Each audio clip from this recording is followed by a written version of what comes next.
Hey y'all, welcome to another entry of Dani's Diary. It's your girl Danielle, you're shy, and I'm gonna be hitting you guys today with a bit of a story time. So, check out the intro, come back for the story.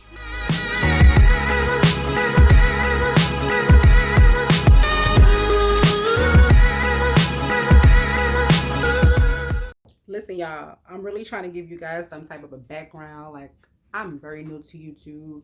I promise I'm working on it. I want to give you guys like what it's supposed to give. And you just gotta bear with me. I am new to this, but I'm gonna stay true to this, okay?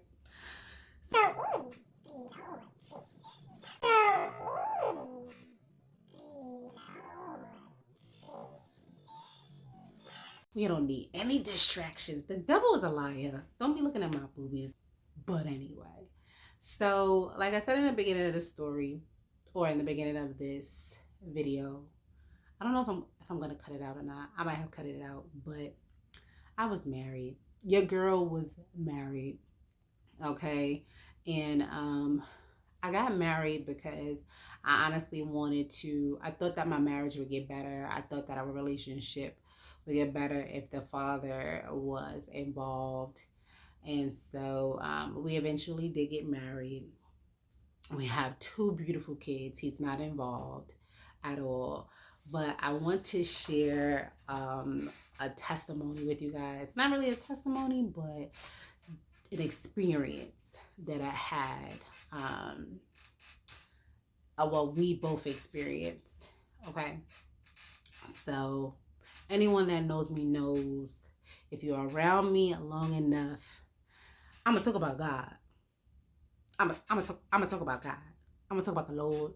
I'm gonna talk about how He saved me and how He lifted me up and He something on solid ground. I don't know the song or the words, but that's what He did for me. I see me trying to hide my plumps and lumps. Never mind that. Okay, so I was married, and one night, me and my son's father, we were talking about like the devil for some reason, and he told me. Now, this is something that I didn't know prior to us living together. That he didn't believe that the devil was real. Yeah, he said that the devil's not real, and it's just like witchcraft. Like, if you don't believe in it, it don't have any effect on you. And I was so alarmed. I'm like, say what now?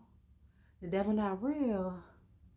Now, with the things that I have experienced personally, I can't expect for people to have an understanding like I have an understanding, because you didn't live my life. You didn't experience the things that I've experienced, see the things that I've seen, heard the things that I heard. So I got to put you on. And if you ain't going to listen to me, the Father will confirm. Like, if you are ever, if somebody ever tell you something is about like a spiritual thing and they are on point and that information is coming from facts and the Holy Spirit and coming from above, the Father will make sure that He figures out a way to confirm it to you through someone else, someone that you probably receive it from.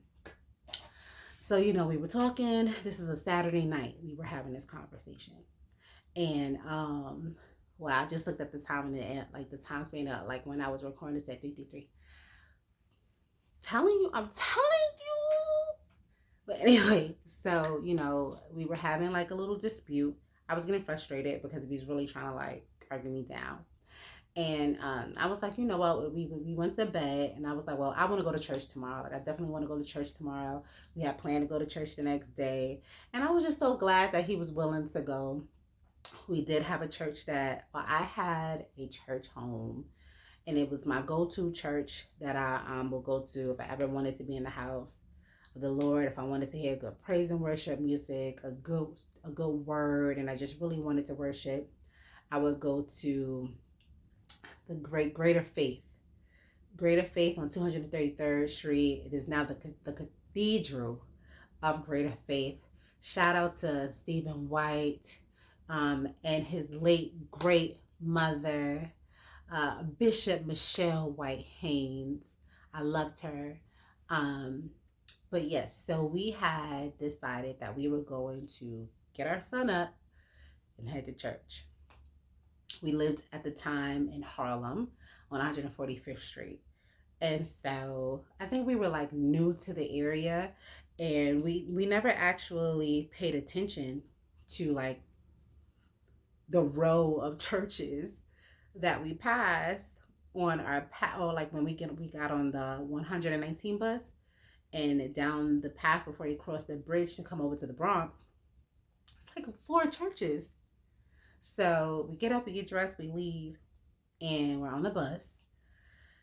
And we were passing these churches, and something like, I guess, spoke to both of us, and we looked at each other like, why would we go all the way to the Bronx, take one bus to the train, to possibly another train, depending on which train came first, spend an hour commute going to church when there's churches like right here, right?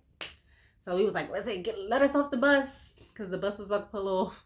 They had to open up the bus doors to get us off. And so we get off the bus, and we wasn't sure which church to go to, right? And so we were at the fourth church from, I want to say this is no, that's not St. Nick. This is 8th Avenue, Frederick Douglass. And in between 8th and 7th, there's like a bunch of churches. And so we're at the last church, or the first one that we passed when we got on the bus. And we was like, nah. Then there was another church, but I think that church was closed. So we went to church, the next church, right? And so we go into this church. I don't remember the name of the church. I don't remember the pastor's name. Okay. So we get into the church. We sit down. Service. First of all, the service. There wasn't a lot of people in this church, and apparently at the time they were in between bishops or pastors or whatever the case may be. So this was like a guest pastor. So this wasn't even the typical pastor that would have been pastoring that day. But whatever. So we sit down, and the pastor comes on finally, and he's like, so today we are going, and let me double back before I keep going. When we were having the dispute or discussion about if the enemy was real or not, the words that came out of my mouth was, well, that's the enemy's greatest trick, is to make you believe that he doesn't even exist. Because if you're fighting an enemy that you don't even see or don't even know that you're fighting, how can you win? How can you win a battle that you don't even know that you win? How could you fight? How do you know how to fight against something that you don't even know that you're fighting? Right? All right. So that was said. Pastor gets up. Pastor starts pastoring. And he said, you know what the topic? We're going to talk about Satan's greatest tricks. Now, he has many, because the enemy is cunning. He said, but do you know what Satan's biggest trick is? His biggest device? It's not fear. It's not this. It's not that. It's to make you believe that he doesn't exist. When I tell you, my ex-husband was almost in tears. He's light-skinned. He's lighter than me.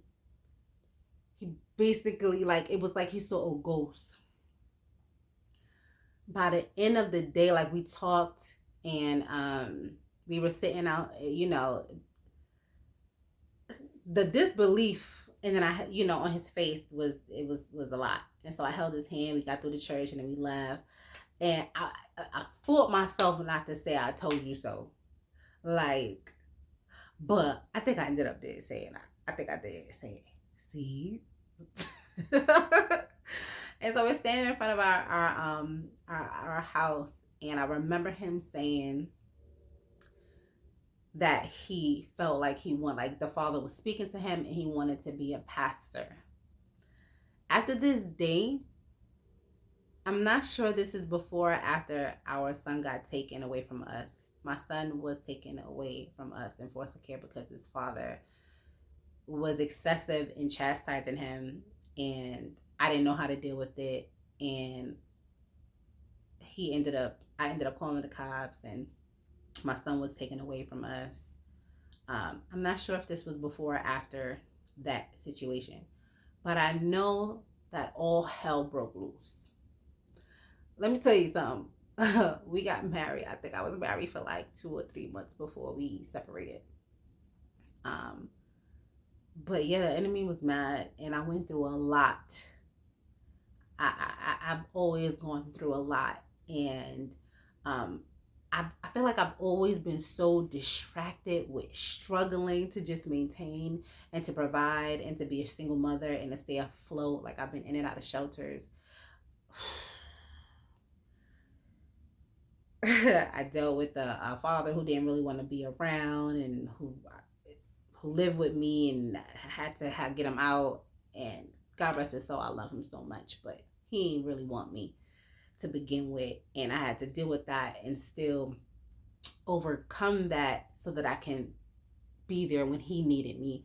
Dealing with a mother with schizophrenia and bipolar, who every time she gets sick, she attacks me, um, lies on me. Like, it's just so many things that I feel like that I went through, and I feel like all of those things have put me in a position where like I'm just always fighting. So fighting and trying to maintain my sanity and trying to make sure that my kids are good and trying to, provide that I couldn't share. I haven't been sharing. And with everything that is going on, like I tell God all the time, I don't want to pass away.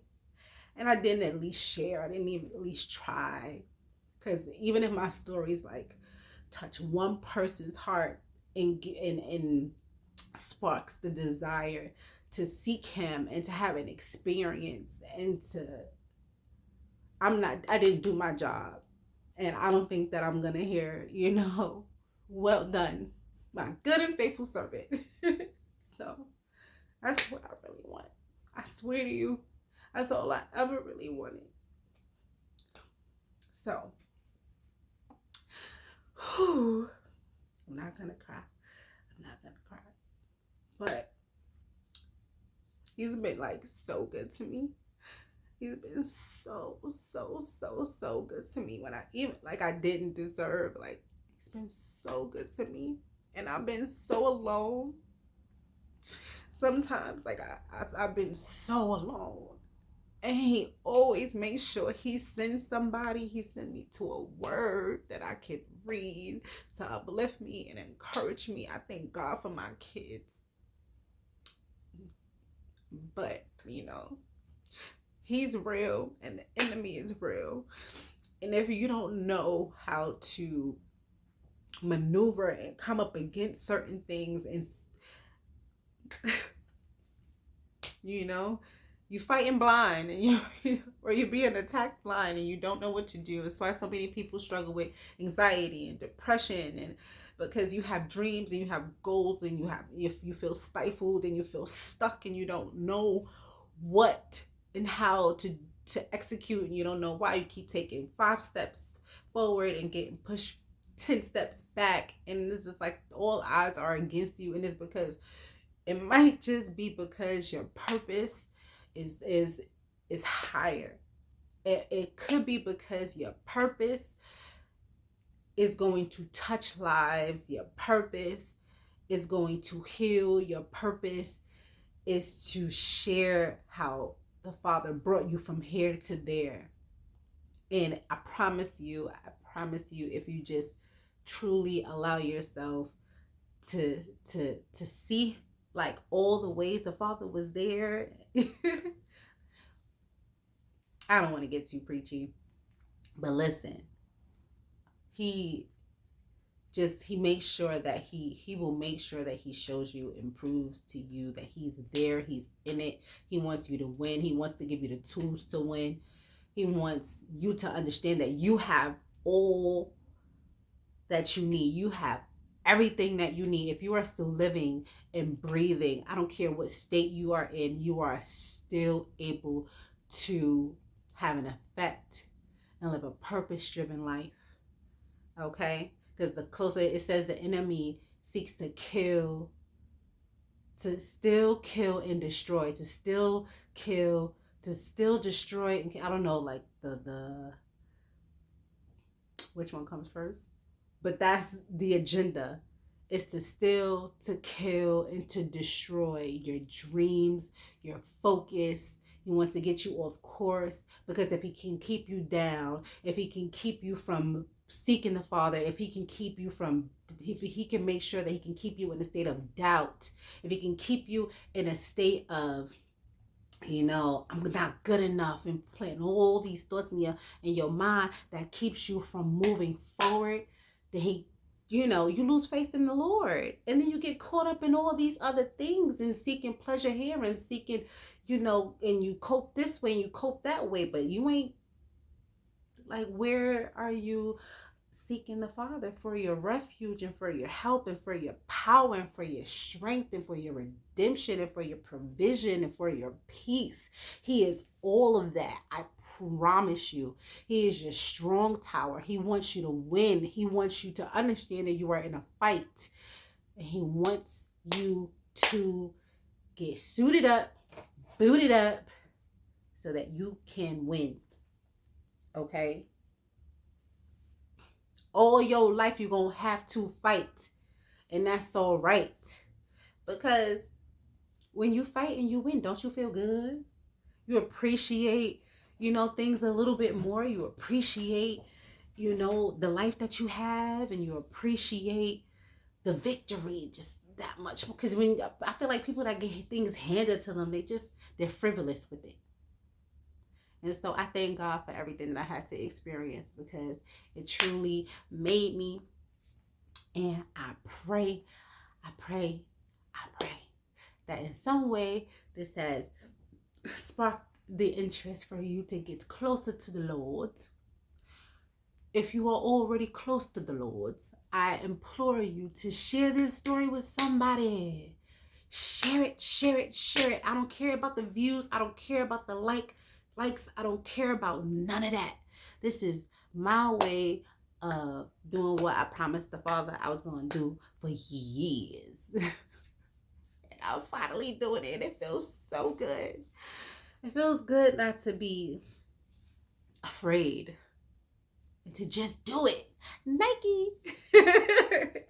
But anyway, I love you guys. I pray that your day is going well. And that's it for another entry of Dani's diary. Go ahead and hit that like button. Go ahead and subscribe. Go ahead and leave a comment. Have you ever had such of an experience?